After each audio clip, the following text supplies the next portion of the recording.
ser humano. Luiz, é só um detalhe que pouca gente percebeu. O setor central superior do estádio, lá do oposto às câmeras, não tinha ninguém. Então, interditado. Vazio. Atrás do gol também vazio, do gol oposto, onde ficam as organizadas do Palmeiras, lado direito. Isso aconteceu também, né, com o setor interditado na primeira rodada do Brasileiro do Maracanã, Flamengo Internacional. O pessoal reclama de Barueri. Bem, Palmeiras perdeu para o Corinthians no Allianz e ganhou em Barueri. O Palmeiras tem várias eliminações e derrotas que o afastaram de campeonatos importantes, competições importantes, tudo no Allianz Parque. Criou-se uma lenda que no Allianz é imbatível e que o problema é Barueri. Nada disso. No Allianz, o Palmeiras tem perdido jogos importantes, é uma série de derrotas, inclusive do Campeonato Paulista, que foi decidido lá. O gol único do mata-mata final foi no Allianz Parque. Mas os dirigentes preferem cadeiras vazias, lugares vazios, a um pobre. Aquela comunidade ao redor do estádio de Barueri e toda aquela região, aí tem Osasco, outras cidades ali próximas, né? Para quem não conhece, Barueri faz parte aqui da região metropolitana de São Paulo. Você vai daqui para lá, você nem percebe se mudou de município, né? Você vai passando por casas, empresas e tal, e chega lá. O cara que vai no Allianz Parque, que vai de carro, que quer o conforto, né? Aquela torcida meio plateia que você vê em jogos no Allianz, tirando alguns setores, ele não se dispõe a se deslocar até essa cidade aqui próxima da capital para assistir o time dele. Mas, com certeza, na região existem muitos e muitos palmeirenses que gostariam de estar no estádio. Vai perguntar ao palmeirense que mora ali perto, ali em Barueri, se ele não gostaria de ver um jogo contra o Corinthians, ainda mais uma jornada vitoriosa como foi de sábado. Ele não vai porque é barrado pelo preço. Então, é impressionante como os dirigentes não têm sensibilidade, não é só do Palmeiras, não, do Flamengo também, de outros clubes. Cara, esse setor vai ficar fechado, vende um ingresso popular. Cria um mecanismo que a pessoa que mora na região, então se identifique e compra, sei lá. Aí você vê como, que vai prejudicar o sócio-torcedor. Então você deixa uma cadeira vazia, porque o sócio-torcedor não quer, então ninguém senta. Ninguém vai. É assim que você trata a sua torcida? Eu acho isso assim, muito, muito deplorável. E o mesmo ontem, o jogo Grêmio e Flamengo, poucas pessoas no estádio enorme, porque o ingresso é caro. Desce o preço, cria um setor, pelo menos, que tem baixa procura e põe um preço mais acessível. Ao redor também do estádio do Grêmio, tem uma comunidade ali. Quantos gremistas moram ali, olham para o estádio, vê todo dia e não conseguem entrar? Por quê? Porque o ingresso está caro. Assim, é impressionante isso. Para eles não existe essa coisa de lei da oferta e da procura, a demanda, não.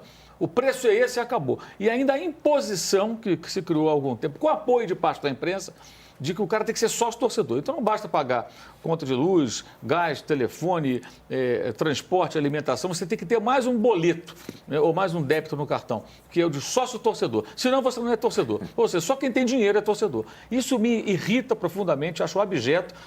Acho que isso é pior do que a cabeça de galinha. Porque isso afeta pessoas. Isso impede que pessoas apaixonadas pelos seus clubes vejam jogos. A imagem que aparecia de vez em quando, aquele setor vazio, aquilo é deplorável, como foi no Maracanã, no jogo entre Flamengo e Internacional, na primeira rodada do Brasileiro. É triste mesmo. Você impede o seu torcedor de acompanhar o time. Não à toa, menos de 20 mil pessoas na Arena Barueri, um público um pouco maior de 19 mil presentes, o que é muito pouco num derby. Você prejudica Luísa, quem quer ver. Oi, Juca. Você sabe que, curiosamente, eu fiz um levantamento, achei que essa rodada teria sido um fracasso de público. Até porque com jogos em estádios de pouca capacidade, em Bragança, né? Em Caxias do Sul, em São Januário,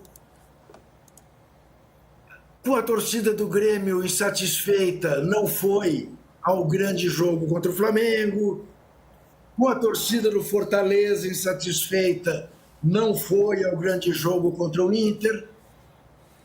Mas, mesmo assim, o Mineirão, o Maracanã e o Morumbi, todos com 40 ou mais ou um pouco menos, promoveram uma rodada com 24.500 torcedores em média, que para os padrões brasileiros é uma boa média. É triste, né? Tratar o torcedor como consumidor. E o público no Morumbi, 37.566 presentes no estádio. Vamos falar do São Paulo agora? Vamos falar do São Paulo, Vamos. Arnaldo? Vamos. Um roteiro que se repetiu, o roteiro do meio da semana. São Paulo saiu na frente contra o Cruzeiro, gol do Ferreirinha mais uma vez, mas acabou cedendo o empate. E mais uma vez, vaias foram ouvidas no Morumbi. Muita gente colocando na conta dos desfalques, 6 jogadores importantes realmente não atuaram, e até o auxiliar do Zubeldia, que não esteve na beira do campo, o Maxi Cubeiras, ele falou, olha, não é desculpa, é uma realidade, esse elenco ele não falou isso, né? Mas o elenco do São Paulo realmente é muito curto. Ô Trajano, como é que você viu essa partida do São Paulo? Dá para colocar isso na conta realmente dos desfalques de um elenco curto, com poucas opções? Se a gente olhar o banco de reservas do São Paulo, 6 jogadores da base, ou esse time poderia apresentar mais ainda assim?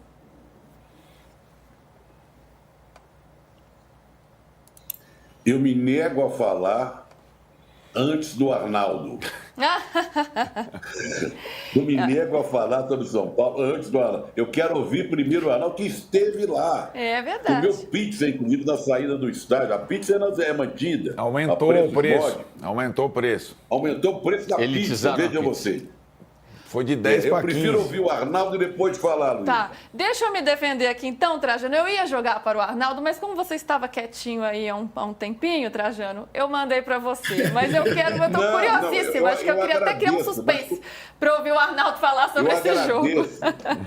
Mas quando se fala de São Paulo, nós temos aqui uma voz importante. Opa! Para cornetar ou não. Quiçá mais importante.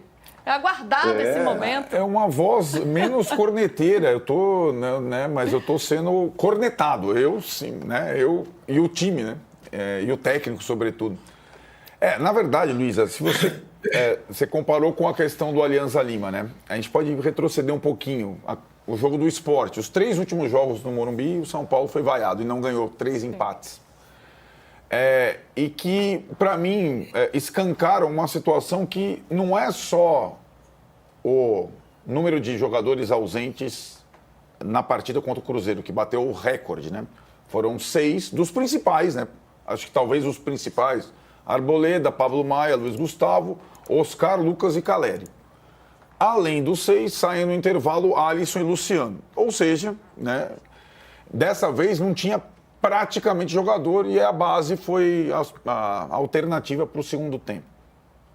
Numa comparação com o Cruzeiro, até, né, a gente acabou de falar na enquete, o Gabigol no banco sem ser utilizado. Por exemplo, Dudu no banco, o William da Seleção Brasileira no banco, o Wallace da Udinese e Seleção Brasileira no banco.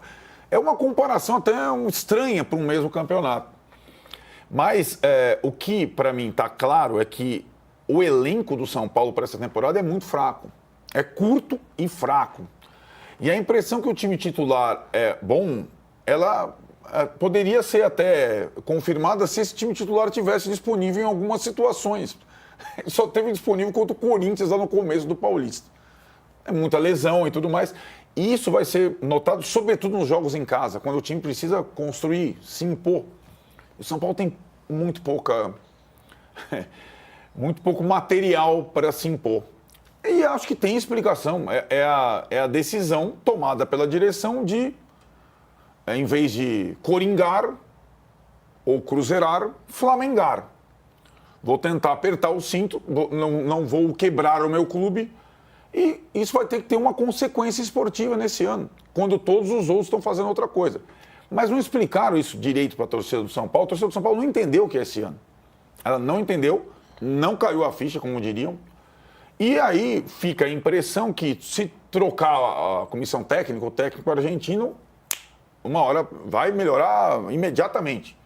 Volta o Dorival, vem não sei o que lá. O Trajano falou na sexta-feira aqui nessa cadeira e acho que ele tem total razão. Como é que é, Trajano? O Zubeldia, o cabra marcado para morrer, né? Exatamente. É isso. Né? Faça o que faça, o que for, é cabra marcado para morrer. Mesmo ausente ontem, né, suspenso, ele era o personagem ali. E o Mauro estava comparando com a situação do Grêmio lá, é um pouco... O Zubeldia tem mais tempo de trabalho que o técnico do Grêmio, vai completar um ano. Se completar um ano.